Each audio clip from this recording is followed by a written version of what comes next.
Bonjour à tous, bienvenue sur le plateau de Business Inside. Cet espace qui est réservé par le magazine Forbes aux entreprises pour qu'elles nous racontent un peu d'où elles viennent et surtout où elles veulent aller, quelles sont leurs capacités de développement, parce que c'est ça qui est pédagogique pour tous ceux qui nous écoutent.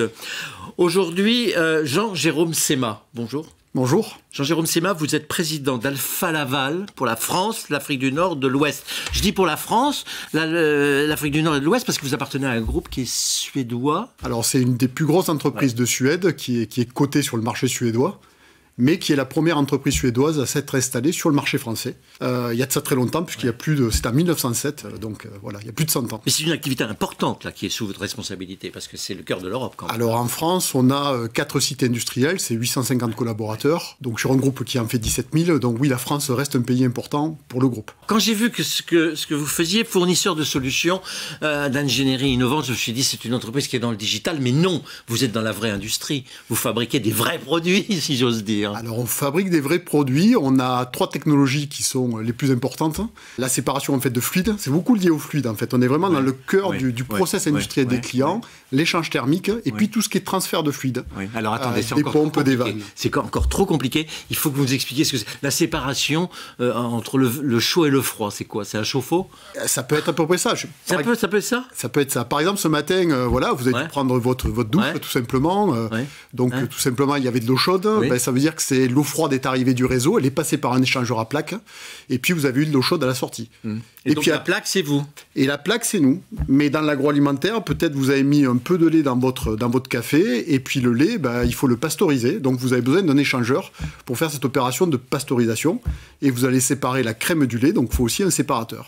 C'est ça votre expertise? Donc nous, c'est ça notre expertise, c'est les produits que l'on fait dans plusieurs domaines d'activité industrielle. Il y a 3 domaines d'activité sur lesquels on intervient, qui sont des domaines, je dirais, qui font tourner un peu la planète. Vous avez à la fois le domaine de l'énergie, de la production jusqu'à la distribution. Vous avez tout le domaine qui impacte, je dirais, la vie humaine, c'est-à-dire que l'agroalimentaire, la production de médicaments et le traitement de l'eau. Et puis après, le dernier domaine qui est le transport, puisqu'on est un monde globalisé et on fait du transport, et notamment à travers, dans les bateaux, c'est dans le transport maritime. Donc voilà les 3 secteurs d'activité sur lesquels on vend nos équipements à l'intérieur du process. Des activités qui ont été sans doute directement impactées par le Covid et par le blocage des activités mondiales. Je pense notamment au transport maritime. Alors, et c'est des activités qui profitent aussi d'opportunités laissées par la crise. Je dirais qu'il y a les deux. On n'a jamais arrêté de travailler. On n'a jamais fermé nos usines. On a toujours continué notre activité. Et puis, vous l'avez dit, ça a fait réveiller un peu des consciences aussi, cette crise-là. Alors, à titre d'exemple, je dirais, nous, le groupe a annoncé la volonté d'être neutre carbone en 2030. Et c'est une particularité qu'on retrouve dans l'ensemble de nos clients. Alors pourquoi c'est important? Parce qu'en fait, l'enjeu et le défi qu'on a commun à ces 3 domaines d'activité, c'est qu'on a de plus en plus de demandes. C'est-à-dire qu'on consomme de plus en plus d'énergie à travers nos besoins. La partie agroalimentaire évolue, la population évolue, et puis on est dans un monde qui est globalisé, et on a besoin de plus en plus de transporter en fait les marchandises. Donc mondialisé, producteur de carbone et tout ça, vous avez tous les défauts. Donc c'est là-dessus que vous travaillez. Vous avez touché le point, tout ça, ça développe en fait, ça génère, toutes ces activités humaines génèrent du CO2. Donc quand on génère du CO2, à travers nos équipements, ben, on va réduire en fait le CO2 existant. Donc ça, je dirais, c'est important pour ce qui existe en termes d'activité industrielle. Voilà. Mais ça ne suffit pas. Si vous voulez être neutre carbone, ben, je dirais, il faut utiliser aussi là des nouvelles technologies qui nous permettent en fait aussi d'aller vers la neutralité carbone. Et nous, on accompagne les clients dans cette démarche-là. Mais vous devez être vous-même dans cette démarche-là. Donc ça nécessite de transformer vos sites industriels. On est obligé, concrètement. Donc ça nécessite que nous, on fasse ça. Donc c'est une démarche qu'on a lancée déjà. On s'est donné une décennie. C'est ce qu'il faut voir aussi. Il faut du temps long. Ça ne se fait pas, je dirais, en claquant dans les doigts. C'est vrai à la fois pour nous et c'est vrai pour nos industriels. Donc voilà, donc on a, depuis 2017, on est passé à l'électricité verte sur tous les sites industriels en France, par exemple. On est en train de changer notre parc de véhicules. On a une réflexion sur l'hybride, sur le tout électrique. Voilà le genre de choses que l'on fait. Mais dans les services que vous rendez, dans les produits que vous vendez, est-ce que ça passe par un changement complètement de paradigme, par exemple, de passer d'une énergie fossile à une énergie naturelle? Alors ça peut. Ça peut. La première chose qu'on va faire, c'est qu'on va déjà regarder qu'est-ce qu'on a sur l'existant, sur le site industriel d'un client. La première chose qu'on va essayer de faire, c'est un changement en fait de technologie. Je vais juste vous donner un exemple. Le marché de la raffinerie. Le marché de la raffinerie est très traditionnel. Oui, puis... Voilà, très traditionnel, historique. On est dans l'oil and gas. Voilà. On ne doit pas construire de nouvelles raffineries tous les jours aujourd'hui. Par contre, vous pouvez faire des choses. Donc là, récemment, on a conclu avec un grand acteur, je dirais français, pour ne pas le citer, de l'oil and gas. On a conclu juste une affaire qui nous permet en fait de remplacer une technologie d'échangeur, je dirais classique, à tube, qu'on appelle tubulaire, par des échangeurs à plaques. C'est 16 000 tonnes de CO2 de moins par an. Donc voilà le genre de choses et le genre d'expertise qu'on amène aux clients sur lequel il faut travailler au quotidien, parce que sur l'existant, vous allez faire ça. Oui. Mais ça ne suffit pas. Oui. Oui. Là où vous êtes sans doute très attendu, c'est tout ce qui a rapport à l'homme, sa santé, sa consommation, la préservation de son environnement. Oui, c'est l'agroalimentaire. Je dirais que dans l'agroalimentaire, ce qui va se passer, c'est surtout, on va travailler sur la récupération des déchets. C'est-à-dire que toute production d'agroalimentaire va faire qu'à la fin, vous avez des déchets. Ça, c'est un premier axe. Ouais. Donc là, vous êtes fournisseur de matériel pour toutes les déchetteries, pour les gens qui Alors, c'est pas que les déchetteries, mais même c'est dans le process industriel. Je vous donne un autre exemple. Alors, je ne sais pas si vous êtes consommateur de jus de fruits, mais on a... Beaucoup. Voilà, peut-être de jus de pomme, et on a énormément de producteurs de jus de pomme qui se font aujourd'hui. Oui. Donc dans le jus de pomme aujourd'hui, en fait, tous ces producteurs, ils ont une problématique, c'est-à-dire que le fruit, la pomme, une fois qu'ils l'ont broyé, traité et extrait le jus, il reste un déchet. Voilà. Ce déchet, aujourd'hui, ils le jettent. C'est biodégradable.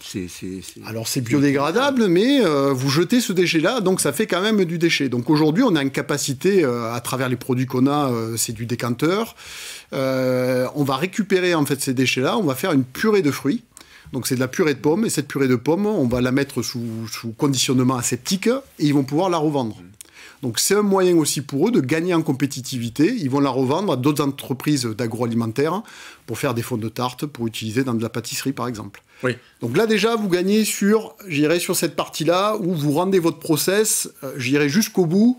Votre process, il est plus propre et vous allez tirer jusqu'au bout et le rendre un peu plus profitable. Mais vous avez prononcé le mot de compétitivité parce que ça pose en général un problème, c'est cette mutation dont on parle là. C'est très à la mode, passer au vert, passer ça, mais c'est pas forcément rentable, à la fois pour l'agriculteur ou le distributeur ou même le consommateur qui est obligé de payer un peu plus cher ce qu'il va consommer. C'est vraiment compatible à moyen terme? D'où le fait d'avoir cette démarche-là, c'est-à-dire de ne pas laisser en fait des déchets que vous n'allez pas exploiter. Ouais. Voilà, d'où le fait de pousser en fait les curseurs et de manière à ces déchets qui sont revendus, c'est un revenu complémentaire pour l'industriel et qui lui permet d'aller, sur de l'achat de fournitures premières, d'aller sur du bio et d'aller sur de la qualité. Voilà. Donc ça permet vraiment en fait de gagner en termes de compétitivité et de la même manière sur les produits qui sont, existants, quand vous allez faire de la récupération d'énergie. Donc par exemple, dans tous ces sites industriels de l'agroalimentaire, pour rester cet exemple-là, on utilise beaucoup d'air comprimé. Donc ces compresseurs, en fait, ça dégage de la chaleur. On va récupérer cette chaleur, la passer à travers un échangeur et faire de la production eau chaude sanitaire qui sert à faire du nettoyage. Donc ça, c'est des kilowattheures que vous n'allez pas acheter. Donc automatiquement, vous allez être beaucoup plus compétitif, là aussi, sur la fabrication de vos produits. Il y a une demande spontanée de la part d'industriels pour faire ces mutations ou pas? Alors oui, il y a une demande qui est importante aujourd'hui parce que chacun des industriels a cette même préoccupation. Préoccupation. C'est à la fois une préoccupation, à la fois, comme je vous le disais, sur le gain de compétitivité et une ambition aussi qui est d'aller vers la neutralité carbone. Et puis de satisfaire à la fois ses salariés, ses clients, ses actionnaires, qui sont demandeurs de ça. Voilà, vous avez cité toutes les parties prenantes et c'est important pour l'ensemble des parties prenantes de répondre en fait à cette demande-là. C'est très suédois, Alfa Laval, dans sa culture, dans ses process, dans ses méthodes de management. Alors oui, c'est très suédois, donc c'est très proche. C'est en anglais. Alors c'est en anglais. Notre langue interne, je dirais l'anglais, voilà. C'est anecdotique ça. Donc ça c'est anecdotique, mais c'est aussi la langue qui permet d'avoir du partage en interne. Non, mais c'est très suédois dans le sens où c'est intransigeant en interne par rapport à toutes ces valeurs que vous venez de définir. Alors les valeurs sont importantes et on les a aussi redéfinies un peu dans notre mantra, ou notre raison d'être, j'irais plutôt en français, c'est on sait pourquoi on se lève le matin. Voilà, on se lève le matin pour améliorer le succès de la planète, de nos collaborateurs et des clients. Et ça reste quelque chose d'important. Alfa Laval, il faut aller sur le site internet d'ailleurs.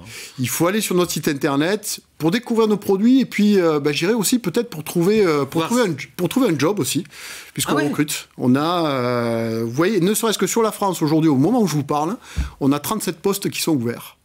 Donc on cherche en fait des collaborateurs qui sont curieux. Et qui veulent donner un sens un peu à leur travail. Et qui veulent contribuer à cette démarche-là, d'aider en fait aussi les clients, les industriels à être neutre carbone. Et ça, je trouve que c'est une belle ambition. Jean-Jérôme Semin, merci beaucoup. Je rappelle que vous êtes président d'Alfa Laval France, pour la France, l'Afrique du Nord. Et l'Afrique de l'Ouest. Merci à vous.